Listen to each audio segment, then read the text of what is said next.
सुचरित तपोनिधिभ्यो नमो गुरुभ्यो गुरुभ्य 36 गुण समग्र पंचव्याचार कर्ण संदर से शिष्यानुग्रह कुशले धम्मा ये सदा वंदे गुरुवत्ति संयमेणया तरन्ति संसार सायरम घोरम छिन्नन्ति अट्टकमं यमं मरणं न पावन्ति ये नित्यं मद होम निरता ध्यानाग्निहोत्राकुल षट्कर्माभिरता तपोधना साधु क्रिया साधव शील पावर्ण गुणपर्णा चंद्राकृते ज्योतिका मोक्षद्वार कपाट पाटन भट पीड़न्तु मां साधव गुरुवा पान्तु नो नित्यं ज्ञान दर्शन नायकाः चारित्राणां गंभीरा मोक्ष मार्गोपदेशकाः इच्छामि वन्ते आयरी भक्ति काओ सौगो कौतसालोचो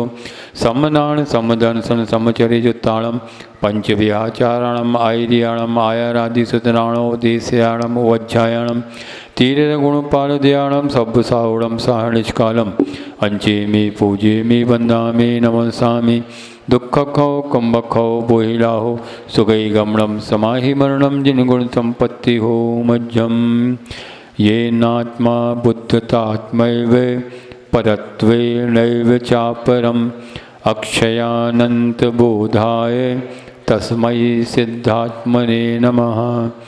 कुंडलपुर के बड़े बाबा मूलनायक श्री आदिनाथ भगवान की, आचार्य भगवान श्री पूज्यपाद स्वामी महाराज की, आचार्य परमेष्ठी भगवान गुरुवर श्री विद्यासागर जी महामुनिराज की, आचार्य परमेष्ठी भगवान श्री समय सागर जी महामुनिराज की, ग्रंथराज समाधि तंत्र की।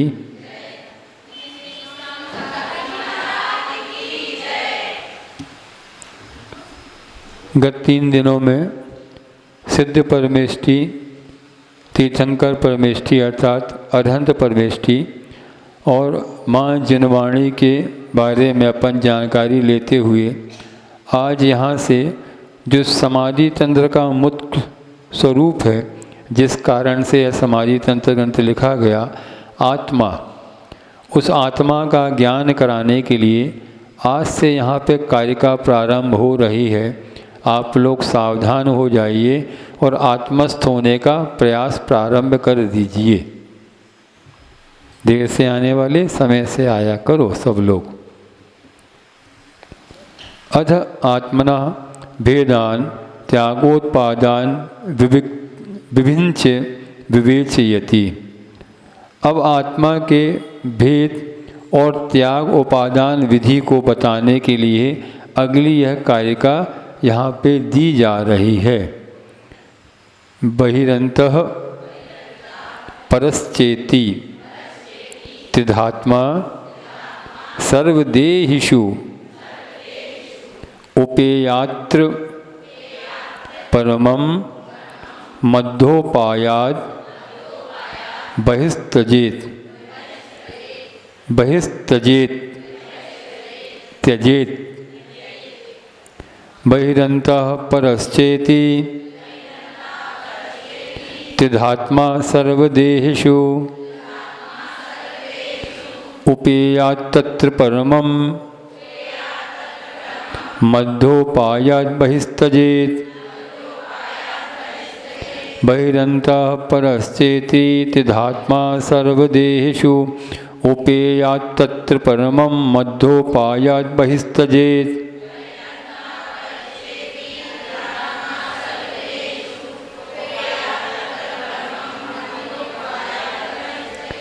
उपेयात, अच्छे से पढ़ो, उपेयात तत्र परमम, उपेयात तत्र परमम मध्योपायात बहिस्तजेत। सब लोग एक साथ पढ़ो।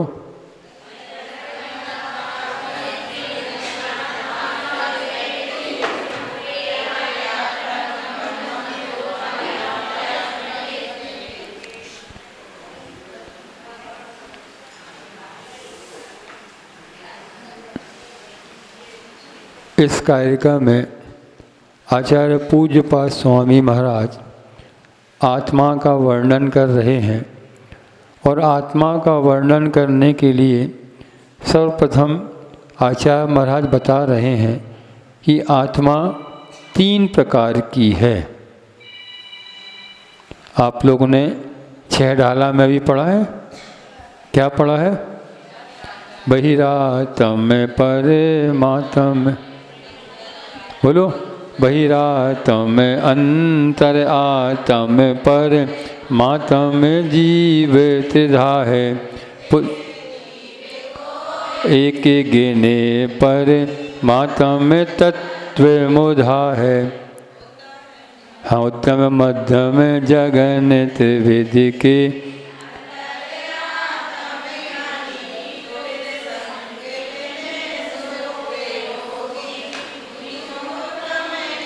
ध्यानी। बहुत बढ़िया। तो यहाँ पे जो 6 डालाकार ने ये पंक्तियाँ गाई, उसी पंक्ति का स्वरूप यहाँ पे आचार्य पूज्यपाद स्वामी महाराज ने बताया है। या यूँ कहें, जो आचार्य पूज्यपाद स्वामी महाराज ने बताया है, इसी को 6 डालाकार ने भी अपनी 6 ढाला में से तीसरी ढाल में इसका वर्णन किया। तीसरी ढाल ना? तीसरी ढाल ना? चौथी तो नहीं है? ठीक, थोड़ा थोड़ा याद है मतलब। तो बही सुनो, बही लिखा है पुस्तक में, देखो। बही यानी बहिरात्मा, और अंतः यानी अंतरात्मा, और परस, परस यानी परह, पर यानी परमात्मा। च पहले बता दिया। और बहिरात्मा, अंतरात्मा और परमात्मा इति, इस प्रकार त्रिधात्मा 3 प्रकार की आत्मा सर्वदेहिषु, सभी देहधारियों में है। अब बताओ, एक देहधारी में 3 प्रकार से इस प्रकार की आत्माएं कैसे घटित होंगी?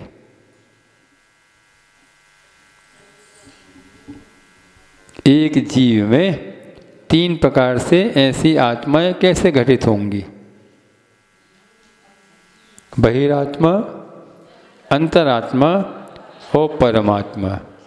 तो ऐसे घटित होगी कि जब तक किसी भी जीव को अपने देह और आत्मा से भिन्नता नहीं है, तब जब तक वह देह और शरीर को एक मान रहा है, तब तक वह जीव क्या है? बहिरात्मा है। दोनों को एक गण रहा। अभी आपने पढ़ा ना 6 डाला में, जीव देह को एक गणे बहिरात्म तत्व मुधा है। यही बात यहाँ बता रहे हैं कि जिसको अभी तक देह और शरीर आत्मा की भिन्नता का ज्ञान नहीं है, दोनों में अभी तक भेद विज्ञान नहीं कर पा रहा है और दोनों को अभेद एक रूप में मान रहा है, वही वास्तविक रूप से बहिरात्मा जीव है। जिसमें आप सब बैठे यहाँ हो, ये सब बहिरात्मा जीव वाले जीव हो। क्यों? शरीर में थोड़ी सी विपरीतता हुई तो क्या होता है? परिणाम आकुल व्याकुल होने लगते हैं। यहीं पे यदि अंतरात्मा की ओर अपनी आत्मा का ध्यान करने वाला जीव होगा तो वह इस बात को पक्के से मान के बैठेगा कि जहाँ देह अपनी नहीं तहाँ ना अपना कोई। जब हमारी देह है ही नहीं, हम इसके प्रति इतनी आकुल व्याकुलित क्यों हुए? तो अंतरात्मा वाला उसमें जीव में, इस शरीर में जो भी विभिन्नता विपरीतता प्रतिकूलता नहीं, सबको समता भाव के साथ सहन करने वाला होगा, वह होगा अंतरात्मा। और जब इससे भी ऊपर उठ जाएगा, परम अवस्था को प्राप्त हो जाएगा, अर्थात केवल ज्ञानी हो जाएगा, जब उनका शरीर परम औदारिक रूप हो जाएगा, हो गया परमात्मा। अब परमात्मा 14 गुण स्थान के बाद क्या हो जाएगा? है विकल शरीरी। विकल शरीर हो जाएगा कि सकल शरीरी है? हम 14 गुण स्थान की बात कह रहे हैं। 14 गुण स्थान के बाद कह रहे हैं, सुनो तो है। तो विकल शरीर नहीं बोलेंगे, है? यही तो है, शब्दों को सुना करो। जो अपनी मन की धारणा बनी हुई है शब्दों को अच्छे। विकल मतलब जिनका शरीर छूट गया है, जो शरीर से रहित हो गए हैं, वह कहेंगे विकल शरीरी, यानी सिद्ध शरीरी, अशरीरी, इसको बोलेंगे सिद्ध परमेष्टि भगवान। तो यहाँ पे वही बात बता रहे हैं कि आत्मा एक प्रकार से, तीन प्रकार की आत्मा है जो सभी देहधारियों में है। तत्र यानी उसमें मध्योपायात, उसके माध्यम से आत्मा के उपाय से, परमम यानी उत्कृष्ट को, उपेयात यानी प्राप्त हो। जो अपने लिए शरीर मिला है, इस शरीर की सबसे उत्कृष्ट अवस्था क्या है? तो शरीर की सबसे उत्कृष्ट अवस्था है परमात्मा। परमात्मा अवस्था को प्राप्त करना है, लेकिन उसका माध्यम क्या बनेगा, उसका साधन क्या बनेगा? तो उसका साधन बनेगा क्या? अंतरात्मा। जब जीव बाहर से अंदर की ओर आएगा, तभी अंदर से जीव और ऊपर की ओर जाने का प्रयास पुरुषार्थ करेगा। तो वही बात यहाँ पे बता दी कि उसमें जो मध्यम है, मध्यम क्या है? अंतरात्मा। अंतरात्मा को आत्मा के उपाय से उत्कृष्ट यानी परमात्मा को प्राप्त हो। बही यानी बाहिरात्मा को त्यजेश, त्याग दो। जो जीव परमात्मा को प्राप्त होना चाहता है, उसके लिए यहाँ पे पहले सर्वप्रथम बताया जा रहा है तुष मास भिन्नम। तुष मास भिन्नम। मास यानी है बहुत अच्छे, मास यानी छिलका, और तुष यानी हाँ यही तो है। अरे तुष यानी छिलका और मास यानी उड़द। उल्टा देखो, सारी उल्टी धारणा बनी है। तुष यानी छिलका, मास यानी उड़द, यानी उड़द अलग है, छिलका अलग है, शरीर अलग है, आत्मा अलग है। जो जीव इस भेद विज्ञान को जानता है, इस वीतराग विज्ञान को जानता है, वही जीव अंतरात्मा के माध्यम से परमात्मा पद अर्थात परमात्मा को प्राप्त हो जाता है। यही प्रयास अपन सबको इस समाधि ग्रंथ तंत्र के माध्यम से करना है। नींद आ रही?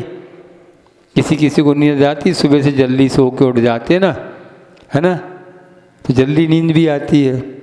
तो नींद को भगाने के लिए यही ग्रंथ यहाँ पे रखा है। खूब सो लिया, 40 साल, 50 साल, 52 साल, 60 साल, 70 साल, 75 साल के हो गए, सोते आ रहे सब लोग।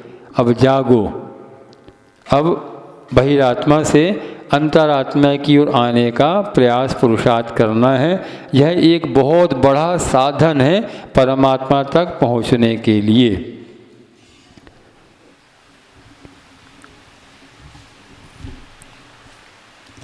तो आचार्य महाराज यहाँ पे बता रहे हैं कि एक शरीर में किस प्रकार से, 3 प्रकार से आत्माएं होती हैं। बहुत सरल तरीके से आपको समझ में आएगा। शरीर एक है, एक है, बोलो तो मोहब्बत से देखें। शरीर कितने हैं? कितने? किसी के 2 शरीर हैं यहाँ पे? पक्का? अच्छे से बोलना। 2 शरीर हैं, एक शरीर है, लेकिन एक शरीर में मुखौटे कितने लगे हैं बताओ? एक ही मुखौटा है? अरे वो एक के चेहरे पे कई लगा लेते हैं लोग। स्थिति सुनी ना? तो वैसी स्थिति है कि शरीर तो एक मिला, लेकिन इसमें जब जो जीव यानी आत्मा है, बचपन में उसकी अवस्था अलग है, युवापना में उसकी अवस्था अलग है, और बुढ़ापे में उसकी अवस्था अलग है। बालपने में, तरुण समय, अर्धमृतक सम, कैसे रूप लखे, हमारी तरफ ना करो, अपनी तरफ करो उंगली। कैसे रूप लखे आपने मतलब अपना। जब तक जीव अपने स्वरूप का ज्ञान नहीं रखेगा, तब तक उसको अपनी आत्मा का कल्याण करने का भाव कैसे जागेगा। जब बाल अवस्था थी तो क्या किया, खूब खेला कूदा और हमेशा बचपने में नटखट अवस्था में इसी शरीर को निकाल दिया। एक दिन हमने वो कहा था, आज पुनः याद आ गया।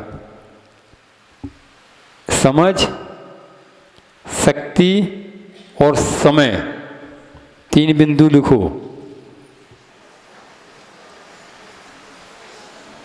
हम भी लिख रहे हैं, याद भूल जाते हैं।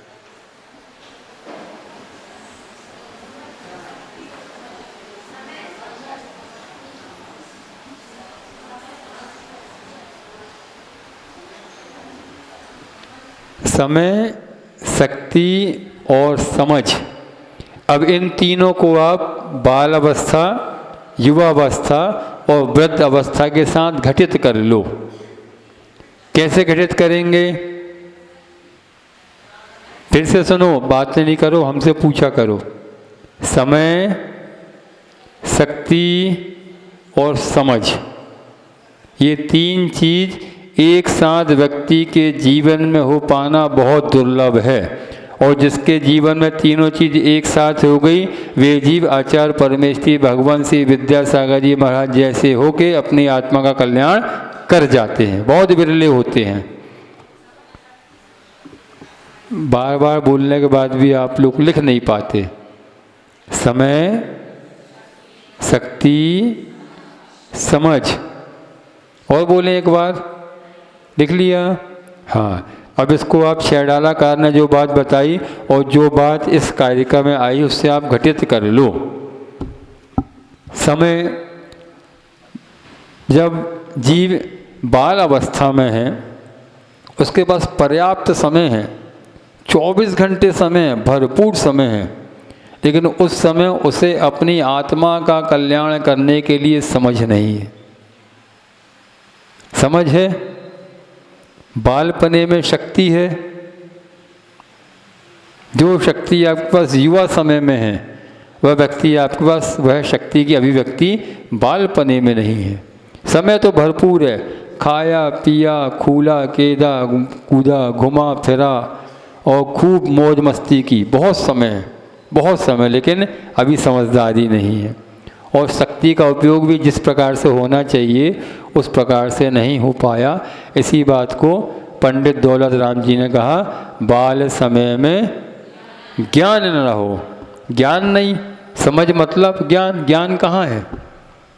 बताओ, यदि ज्ञान होता तो वो भी आचार्य जिनसेन स्वामी महाराज जैसे 8 वर्ष अंतर्मुहूर्त के उपरांत अपनी जैसी आयु की अवस्था को उन्होंने व्यवस्थित किया, सम्यक दर्शन को ग्रहण करने की योग्यता आई और घर से निकल पड़े। बताया ना, अपने जिन आगम में मात्र एक ऐसे महान व्यक्तित्व का नाम आता है जिन्होंने 8 वर्ष की उम्र में ही जिन दीक्षा धारण कर ली, आचार्य जिनसेन स्वामी महाराज। बाकी आचार्य कुंद स्वामी महाराज ने 11 वर्ष की उम्र में, और भी ऐसे आचार्य महाराज जिन्होंने धीरे धीरे कैसे क्रम से ऊपर की अवस्था में दीक्षा धारण की, लेकिन मात्र एक ऐसे महान आचार्य का नाम आता है जिन्होंने 8 वर्ष की उम्र में ही जिन दीक्षा धारण की थी। तो बालपने में ज्ञान न रहो, समझ नहीं है। सामने गुरु बैठे हैं, सामने जिनेन्द्र भगवान की प्रतिमा जन्मबिंब विराजमान है, लेकिन बच्चे देखो दिन भर कक्षा में आते खेलते रहते हैं। क्यों? उनके पास समझ ज्ञान नहीं है। अभी कितने ज्ञान का उपयोग करना चाहे लेकिन अभी है ही नहीं, समझ नहीं है। अब जैसे थोड़ा सा बड़ा हुआ, समझदारी आ गई। अब समझदारी आ गई तो भाई साहब के पास समय नहीं। क्यों? उसको अभी पढ़ाई लिखाई करनी है, या थोड़ा सा बड़ा हो गया तो पैसे कमाना है, अपने जीवन का उपार्जन को व्यवस्थित करने के लिए, जीवन का निर्वहन करने के लिए, काहे कि पैसे की आफाताफी में अर्थ के उपार्जन में लगा हुआ है। समय है, समझ है, शक्ति है, लेकिन समय नहीं है। कितना कठिन है। भैया पूजा करने आ जाओ, महाराज जी समय नहीं है। भैया प्रवचन सुनने आ जाओ, तो महाराज जी समय नहीं है। चलो दिन में एक बार दर्शन करने आ जाओ तो समय नहीं है। ठीक है, रात में बैया बत्ती में जाओ तो समय नहीं है। तो बताओ हम समय कहाँ से लाएं? इन जैसे ना समझे लोगों के लिए एक बहुत अच्छा हाइकू है, भगवान जाने किसने लिखा, लेकिन हमने पढ़ा, गुरुदेव ने तो नहीं लिखा, लेकिन हाइकू बहुत अच्छा है। वो हाइकू है, आज का व्यक्ति, लिख लो, आज का व्यक्ति समय बचाता, आज का व्यक्ति, दूसरी पंक्ति, समय बचाता पै मतलब पर को शॉर्ट में संक्षेप में पै बोलते हैं, पा के ऊपर आई की मात्रा, पै जीवन नहीं। मतलब समय को बचाने के लिए इतनी आपातापी में लगा है कि यहाँ से 100 200 किलोमीटर वो व्यापार में जा रहा है। कैसे? कार से, गाड़ी से, ट्रेन से, बस से, जल्दी करो जल्दी करो जल्दी करो जल्दी करो, समय नहीं। और इतना समय नहीं कि रोटी भी खा ले, कठिन है ना। इतना समय नहीं कि माता पिता से जय जयन कर ले, उनसे उनके हालचाल पूछ ले, भगवान को आके मंदिर में देख ले, भगवान सुरक्षित व्यवस्थित स्वस्थ तो है कि नहीं है। समय नहीं उसके पास, और इतना समय नहीं कि अपने आप को देख ले। तो अंत में क्या होता है, उसके जीवन का सत्यानाश हो जाता है। समय बचाने के चक्कर में वह अपना जीवन को खो बैठता है। तो तरुण समय में क्या हुआ, जब उसको समझदारी से परिचय लेना चाहिए था और जब उसको इस दिगंबरत को धारण करना चाहिए था, जब उनको ये आर्यिकाओं के व्रत को लेना चाहिए था, तब समझदारी कहाँ गई? घास चरने। ऐसी बोलते ना, कहाँ गई समझदारी? ना समझी अर्थात घास चरने। तो आप लोग के घर में घास लगी क्या? नहीं लगी। काई जरूर लगी है दीवारों पे या छत पे, लेकिन घास नहीं लगी। लेकिन ये तो उदाहरण है, जो कि एक सुक्ति के रूप में कहा जाता है। अकल कहाँ गई? घास चरने। तो युवावस्था में व्यक्ति के पास बिल्कुल समय नहीं। कितने ही प्रयास कर ले, कितनी समझा दो, कितनी उपदेश दे दो कि ये तुम्हारे लिए ग्रहण करने योग्य नहीं है, ये तुम्हारे लिए हे है, उपादेय तुम्हारे लिए देव गुरु शास्त्र हैं, उपादेय तुम्हारे लिए शास्त्रों का श्रवण है, उपादेय तुम्हारे लिए जिनेंद्र भगवान की पूजा है, साधुओं की बैया बत्ती है, लेकिन ये सब उसको भी हे दिख रहा। अब इसको उपादेय क्या दिख रहा है? हरी हरी, हरी हरी है ना। कौन सी हरी? लौकी, गिलकी, फिर नोटामाइसिन, वो उसको हरी दिख रही है अभी, नोटों की गड्डी।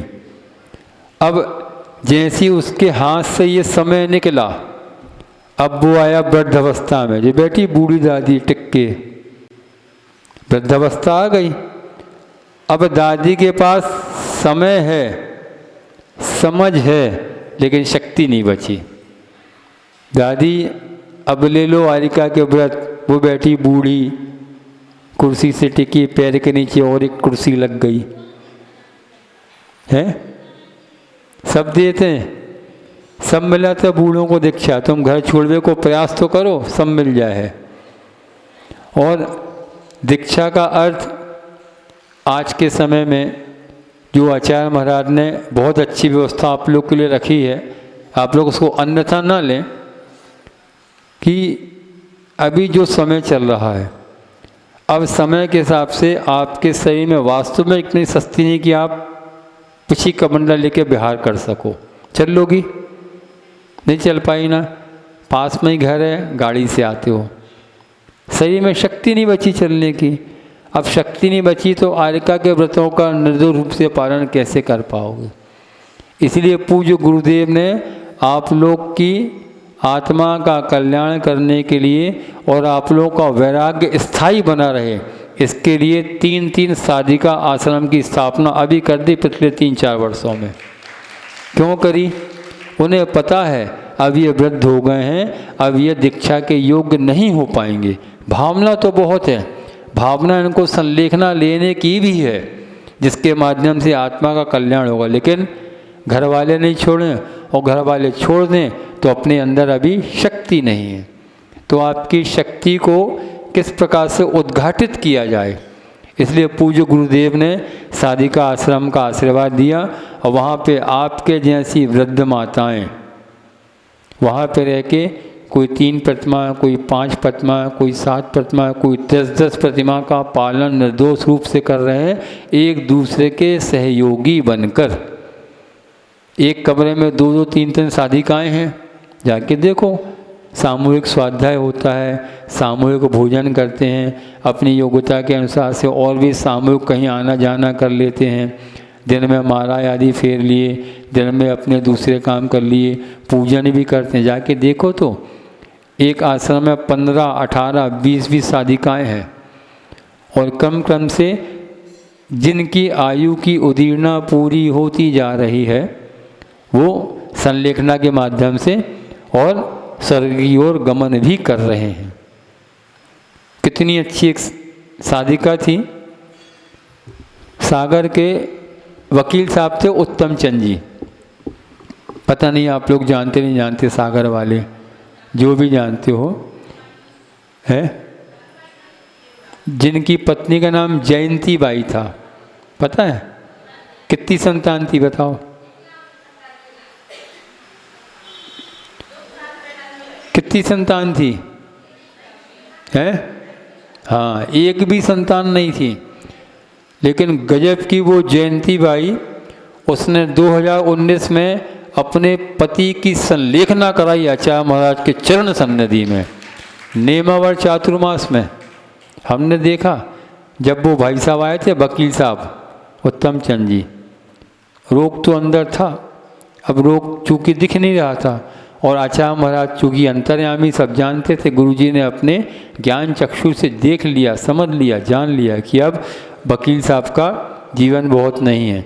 ये वो व्यक्तित्व थे कि जब गुरुजी बुंदेलखंड आए थे 1978 के आसपास, सागर या 80 में सागर जब भी आए थे, सुनो,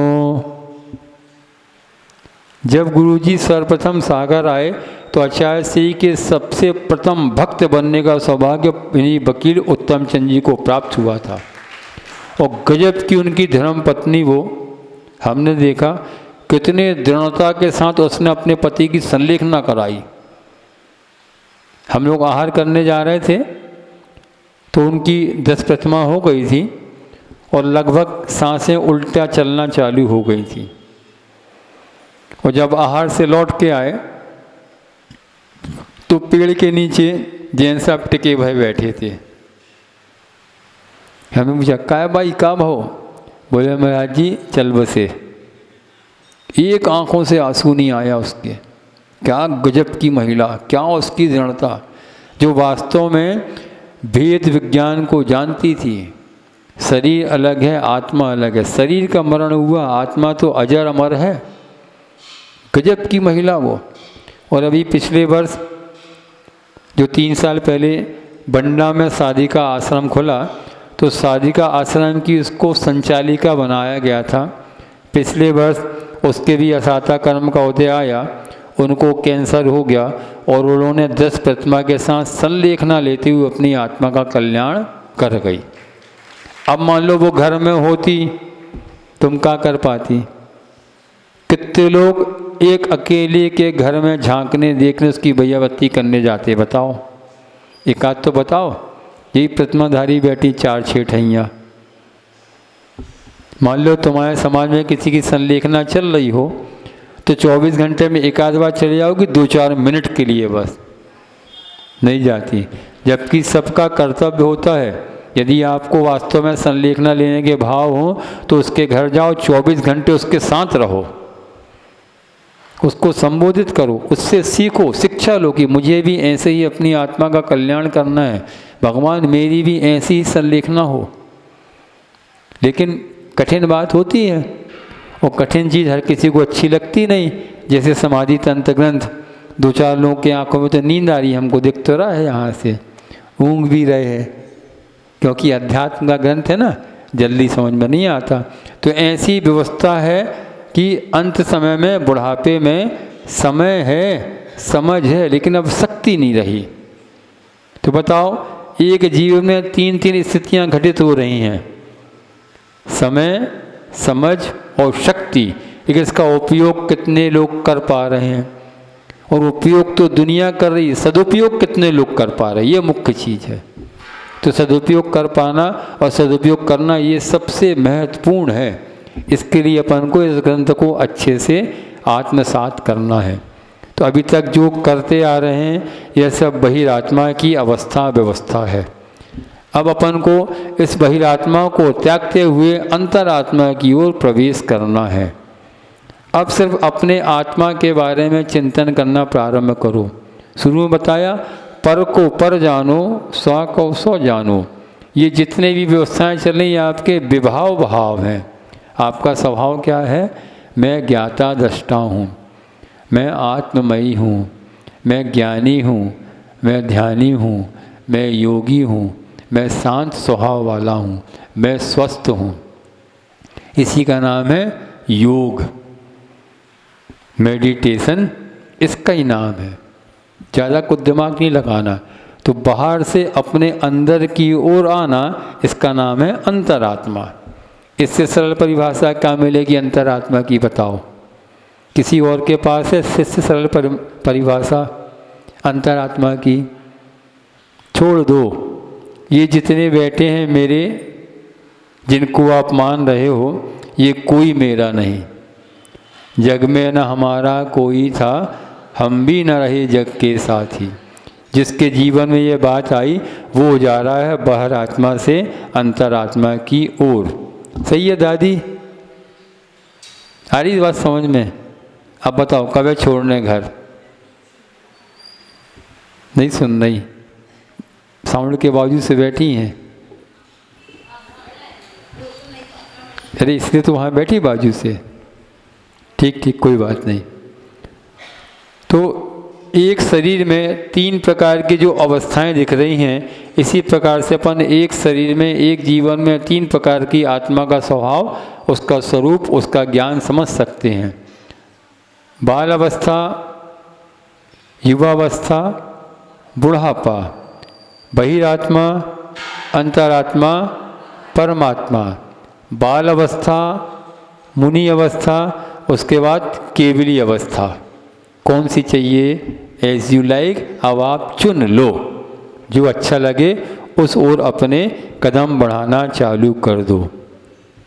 तो यहाँ पे आचार्य महाराज बता रहे हैं कि जो परमम शब्द आया है, परमम दूसरी पंक्ति में दूसरा शब्द आया, उपेयात तत्र परमम। जो परमम शब्द आया है, तो परम शब्द तो आ गया उत्कृष्ट के लिए, और जो दूसरा अनुस्वार मतलब माँ के रूप में लिखा है, उसका अर्थ बता रहे हैं कि माँ का अर्थ एक प्रकार से कल्याण भी होता है। कल्याण सुन रहे? कल्याण करने वाला यह माँ शब्द भी है। इसीलिए जो परमम यानी उत्कृष्ट हैं, ऐसे तीर्थंकर या सिद्ध परमेष्ठी को परम शब्द के रूप में स्वीकार किया है, क्योंकि इनके माध्यम से स्व का और दूसरे का कल्याण होता है। फिर इसके बाद इसके पहले जो पर शब्द दिया है, वह पर शब्द बताया है कि भव्य प्राणियों को जिनकी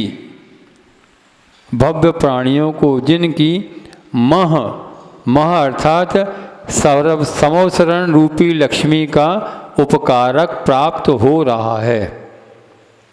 जो ऐसे तीर्थंकर परमेष्ठी हैं, जो भव्य प्राणियों का उपकार करने वाले हैं और समवसरण के माध्यम से जिनकी दिव्य ध्वनि प्रसारित हो रही है, जिसके माध्यम से जीव आत्मा अपनी आत्मा का कल्याण कर जाता है, ऐसे शब्द के लिए भी यहाँ पे पर कहा है। पर, और पर में फिर माँ को जोड़ दिया। माँ मतलब लक्ष्मी। कौन सी लक्ष्मी? समवसरण रूपी लक्ष्मी। इसको जोड़ दिया तो हो गया परमः। एक माँ शब्द का जो परा शब्द है, परा शब्द का एक अर्थ दिया है उत्कृष्ट, और उसके बाद जो माँ शब्द दिया है उसका अर्थ है जिनवाणी। बहुत सारे अर्थ आ रहे हैं यहाँ पे, परम के, परमम के, परमा के, परा के, माँ के। ये शब्द एक ही शब्द हैं जो कि अनेक अनेक अर्थों को देने वाले हैं। पीछे लोग सो रहे हैं, थोड़ा सा जाग जाओ।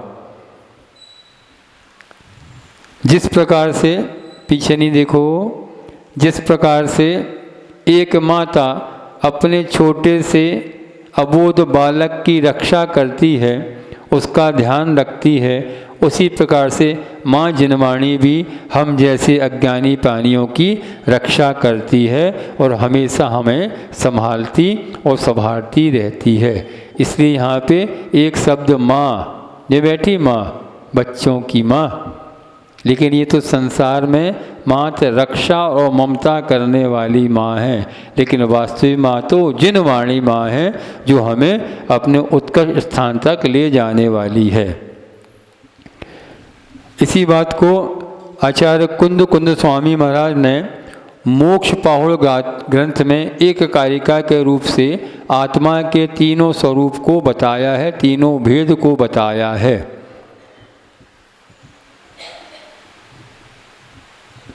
तिप्पयारो सो अप्पा परमंतरंग बाहिरोहु देहीणम तत्र परोझा इज्जयी अंतो वायण चही बहिरप्पा।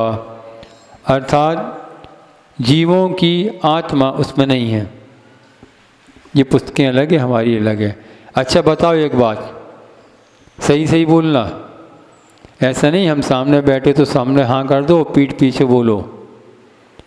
ग्रंथ समझ में आ रहा नहीं आ रहा? आवाज़ नहीं आ रही, हमें लग रहा विषय बदलना पड़ेगा, है? आ रहा है? इसकी वो पुस्तक मंगा लें, ग्रंथ मंगा लें, और अभी तो फोटो कॉपी थी, अब ग्रंथ मंगा लें। बोलो तो सही, हम थोड़ी ना पैसे लेंगे तुम लोगों से। अरे कम से कम हाथ में ग्रंथ होगा तो पढ़ने में आनंद आएगा, मन लगेगा, नहीं तो कबाड़ी बाई देखो सो रही है। हमें बीच बीच में दिखता है ना, यदि हाथ में ग्रंथ होगा, हाथ में टीका होगी, तो टीका को अपन साथ साथ में पढ़ेंगे, अपना उपयोग लेगा, और उपयोग लगने से निद्रा देवी यहाँ से पलायन कर जाएगी। तो आचार्य कुंद स्वामी महाराज मोक्ष पाहुड़ में यही बात कह रहे हैं जो अपन ने पूर्व में बता दी कि जीव में आत्मा तीन प्रकार की होती है, परमात्मा, अंतरात्मा और बहिरात्मा।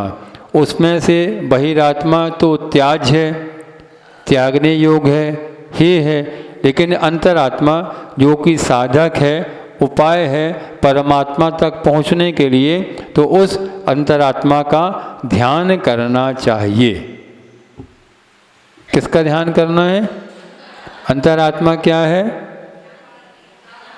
जो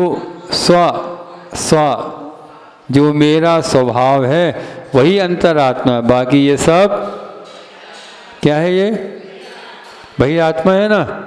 पक्का? पक्का? अब बताओ, आपके पति आपके कौन?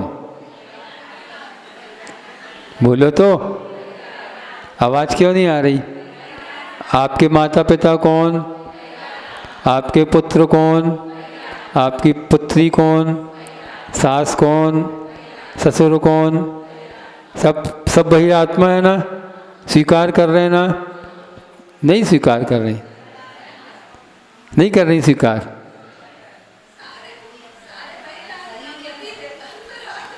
काय को अंतरात्मा?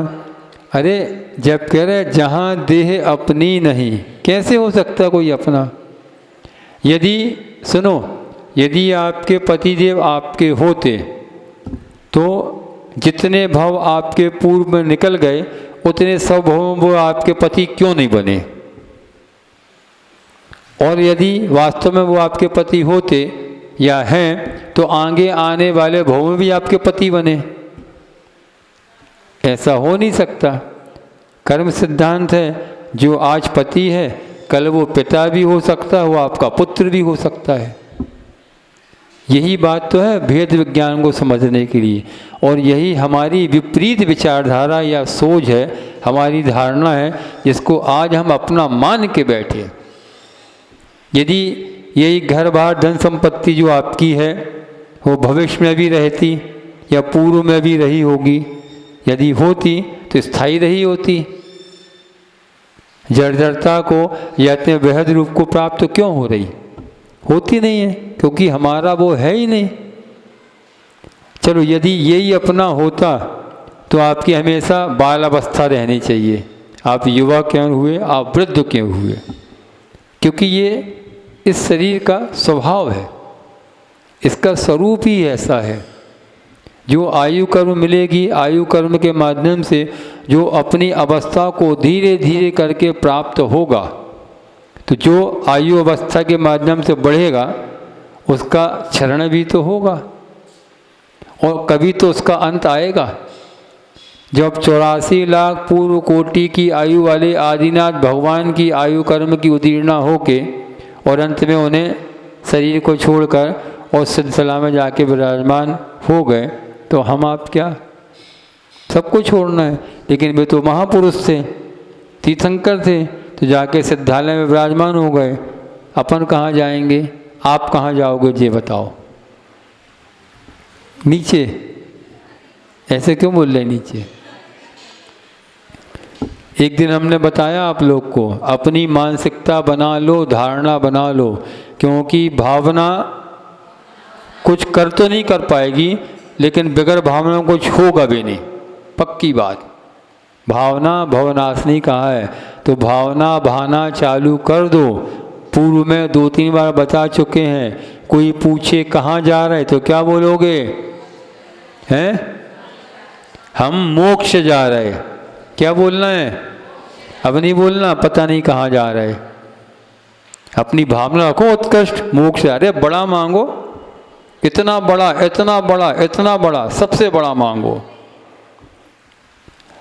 आचार्य ज्ञान सागर महाराज जी के पास एक क्षुल्लक थे, मणिभद्र सागर महाराज। नाम सुना? वो दक्षिण से आए थे पूज्य ज्ञान सागर महाराज जी के पास व्याकरण संस्कृत पढ़ने के लिए। उनको ज्ञान सागर जी ने दीक्षा नहीं दी थी, वहाँ से पढ़ने आए थे। तो मणिभद्र सागर महाराज जी चूँकि वृद्ध थे, और वृद्ध लोग तो बहुत होशियार होते हैं, बातों में फंसाते हैं, तो उन्होंने आचार्य ज्ञान सागर महाराज जी से कहा कि आचार्य महाराज, मैं तो आपकी बहुत सेवा कर रहा हूँ और आप भी मुझे उसके बदले बहुत पढ़ा रहे हो, ये तो आपका बड़ा उपकार है, लेकिन मेरे पे एक उपकार और कर दो आप। देखो कैसे मांगा जाता है। गरीब लोग, जितने गरीब बैठे सब सुनो, कैसे मांगा जाता है कि अच्छा महाराज, आपने मुझे बहुत दिया, बहुत दिया, बहुत दिया, बस एक छोटा सा काम और कर दो। देखो चेला कितना होशियार, कितना होशियार चेला, अपने गुरु के सामने कौन सी भावना रख रहा है और कितनी बड़ी भावना रख रहा है। वो चेला बोला अपने गुरु से, गुरुदेव मैंने आपकी बहुत सेवा की, मुझे इसका कोई फल मत देना, बस इतना कर देना कि मुझे छपक सीढ़ी में पटकवा देना। सब मांग लिया उसने, चाहिए क्या उसको? अब जो छपक सीढ़ी चढ़ गया उसका मोक्ष तो उसी भाव में निश्चित है, अब थोड़ी ना संसार में फंसेगा। तो मांगना तो उत्कृष्ट मांग करो। जब भावना उत्कृष्ट होगी, बलवती होगी, उसका फल भी अपने लिए अच्छा मिलेगा। इसीलिए कान ना खुलाओ, कान ना हिलाओ, अच्छे से कान को सिरा के सुनो कि अपने लिए क्या मांगना है। हमेशा भावना रखनी है कि हमें सिद्धालय की प्राप्ति हो, मोक्ष की प्राप्ति हो। मोक्ष नाम सुन के कान तो नहीं खुजा रहा हो, कान खुजाएगा जो अनादिकाल का कचड़ा बाहर बैठा है ना, अब इन शब्दों के माध्यम से बाहर निकलेगा। जब वो बाहर निकलेगा तो अंदर जाके अपने स्वच्छता, निर्मलता आएगी। उसी निर्मलता को सबको अंतरात्मा के माध्यम से साधना की ओर लेकर जाना है। तो यहाँ पर जो आत्मा के 3 व्यवस्थाएं बताई, उसमें से जीव और देह को एक मानना बहिरात्मापना है। और जो साधक, जो श्रावक, जो श्राविका जिन भगवान के वचनों को ग्रहण करने में होशियार है, कमलाबाई जागो, सो रही, अरे हमें सब दिख रहा हो, जो पीछे नहीं देखो, सब आप लोग को भी नींद आती है, सबके दर्शनावर्णी कर्म का उदय चल रहा ना। तो जो साधक या श्रावक जिन भगवान के वचनों को ग्रहण करता है और जीव और देह में भेद विज्ञान करता है, वह अपने दुष्ट 8 मदों को जीतता हुआ और अंतरात्मा में प्रविष्ट कर जाता है। 8 मद पता है ना? ज्ञानम, पूजम, कुलम, जाति, बल, वृद्धि, तपोह, वपु, अष्ट्वा, वाशित्य, मान्यत्वम। हाँ, इसमें माहुर गतस्मय, ये रत्नकंडक शावकाचार में 8 मदों को बताने वाली कारिका है। सही है ना? गलत तो नहीं है? हाँ कि नहीं? सही है, जो हो तो हमने तो कह दी। तो अंतरात्मा के लिए भी यहाँ पे 3 प्रकार के भेद दे दिए। अंतरात्मा, उसके भी 3 भेद हैं, मध्यम, जघन और उत्तम। तो जो अविरत सम्यक दृष्टि जीव हैं, सुन रहे आप लोग? कौन हो? पक्का बोलो, कौन हो? है? 1 मिनट, कमलाबाई बताओ, है? झूठी नंबर 1 की, तुम बताओ, है? व्रती हैं? व्रती तो हम भी हैं, और हम तो महाव्रती हैं। हैं? आप देशव्रती हो, है ना? आपका एक देश मतलब अणुव्रत है आपका, अभी छोटे रूप में आपका व्रत है, महाव्रती नहीं हो अभी। हाँ, सम्यक दृष्टि तो ठीक है, लेकिन एक व्रती हो, एक देश व्रती भी आप यहाँ पे हो। तो जो असंयत सम्यक दृष्टि जीव हैं, जिन्होंने व्रतों को स्वीकार नहीं किया, इनको बोल दिया है जघन अंतरात्मा। भगवान के प्रति, गुरु के प्रति, देव के प्रति, शास्त्र के प्रति श्रद्धान तो है, लेकिन अभी व्रतों को स्वीकार नहीं किया या नहीं कर पा रहे, तो आपको बोल दिया अंतरात्मा जघन। और जो अभी देशव्रती हैं, इनके लिए बोल दिया मध्यम अंतरात्मा। और जो सकलव्रती बड़भागी भवभोगंते वैरागी, इनके लिए बोल दिया उत्तम अंतरात्मा। ऐसे 6ठे 7वें गुणस्थानवर्ती मुनिराज के लिए उपमा यहाँ दी गई है, कहे की है उत्तम। अरे ऐसे 6ठे 7वें गुणस्थानवर्ती मुनिराज को भी मध्यम अंतरात्मा कहा। जागो जागो, सुबह हो गई। देशव्रती 6ठम 7ठम गुणस्थानवर्ती मुनिराज, इनको भी अभी मध्यम अंतरात्मा कहा। इसलिए हम अभी किसी बात में गाफिल नहीं हैं कि हम मुनि बन गए तो सब कुछ हो गया। अभी तो कुछ हुआ है, बहुत कुछ करना बाकी है। अभी तो मात्र एक सीढ़ी पे, एक पायदान पे कदम रखा है, अभी दूसरी, तीसरी, चौथी, 5वीं, 6वीं सीढ़ी पे चढ़ना बाकी है। और जो इससे ऊपर के गुणस्थानवर्ती सावक साधक हैं, ऐसे ऊपर के उत्तम, परम उत्तम, जो 8वें गुणस्थान से और 12वें गुणस्थान तक के स्थानवर्ती साधक हैं, इनके लिए बोल दिया उत्तम अंतरात्मा। 8वें गुणस्थान से 12वें गुणस्थान तक के साधकों के लिए यहाँ पे बता दिया उत्तम अंतरात्मा। इसीलिए श्रवण मार्ग की विशेषता से बताया गया है कि जो अपने 6 आवश्यक में निरंतर लगा हुआ है श्रवण, वह अंतरात्मा होता है। और जो साधक जो श्रवण इन 6 आवश्यकों का पालन नहीं करता है उसे बहिरात्मा कहा है। और मोक्ष पाहुड़ ग्रंथ में आचार्य कुंद कुंद स्वामी महाराज ने ऐसे साधक को पशु के समान कहा है। एक मुनिराज को भी आचार्य कुंद कुंद स्वामी महाराज पशुवत कह रहे हैं। जब मुनिराज को पशुवत कह रहे हैं तो बताओ, देशव्रती असंयक सम्य दृष्टि जीव आप कौन होगे? बोलो तो। जब मुनिराज को पशु के समान कह रहे हैं, कौन सा मुनिराज?